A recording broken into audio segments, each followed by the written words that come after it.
Dee and I are at Yagan Memorial Park.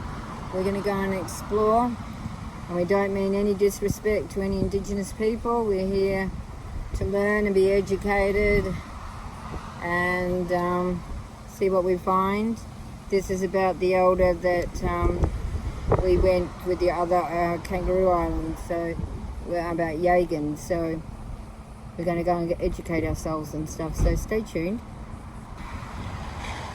We're right on the traffic and I'm just waiting.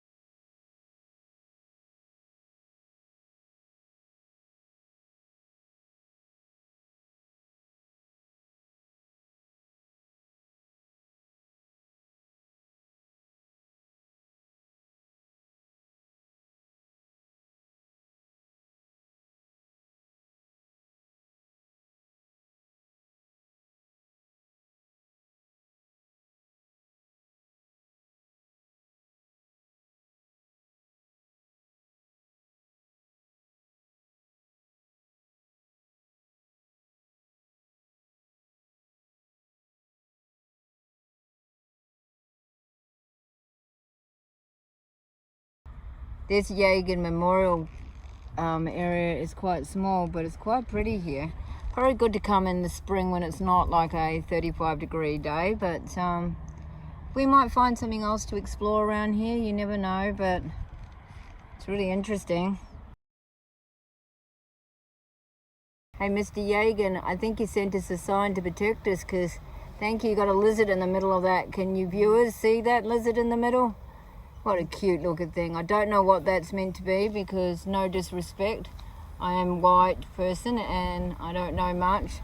I will try and find out some history about Mr. Yagan, and I'll include it in the video as well.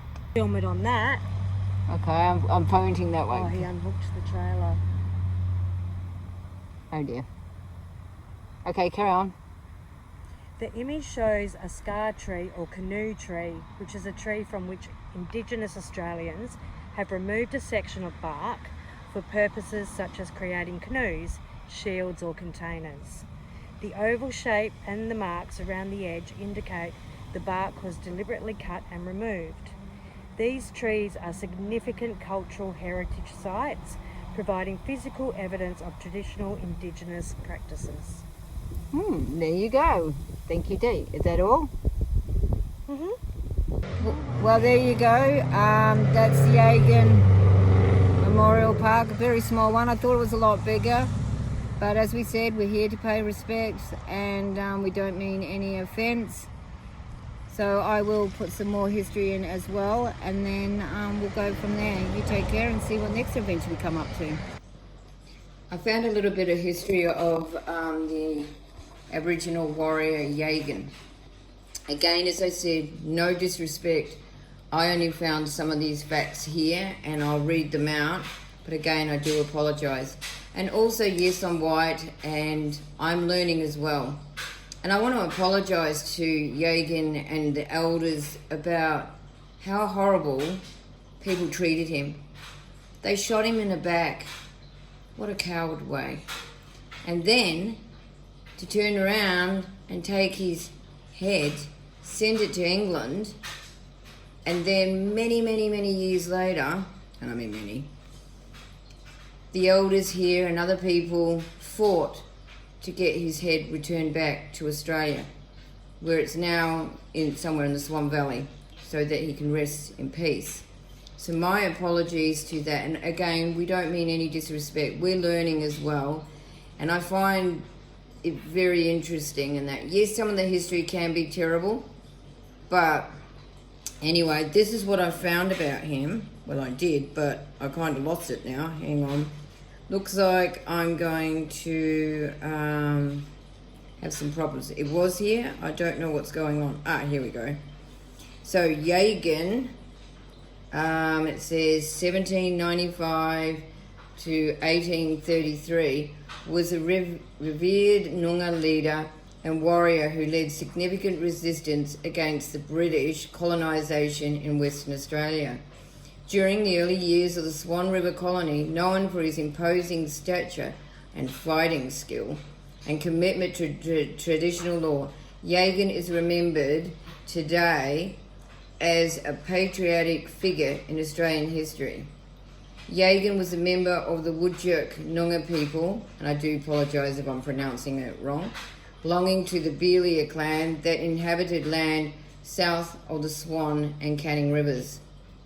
He was described by settlers as being over 6 feet tall, with a strong burly physique and a distinctive tribal marking on his right shoulder and back. He was regarded as a man of high degree or a warrior of high standing in tribal law, often recognised for his exceptional spear-throwing accuracy. In 1831, after a servant of a homesteader, Archibald Butler, shot and killed a Noongar man, Yagan and his father, Midjiguru, led retaliation attacks against the settlers, spearing one of the Butler's servants. To Noongar law, this was a required act of retribution for the death of their own, but settlers viewed it as murder. After more attacks in 1832, including the wounding of William Gaze, Yagan was declared an outlaw with £20 bounty on his head. He was caught in 1832 and sentenced to death, but saved by the intervention of a friendly settler, Robert Lyon, who argued he was a prisoner of war rather than a criminal. Yagan was subsequently exiled to Carnac Island for 6 weeks before escaping. In July 1833, Yagan was killed by 2 young shepherd brothers, William and James Keats, who wanted to claim the reward. And what we've learnt is that Yagan was shot in the back. That's a coward way.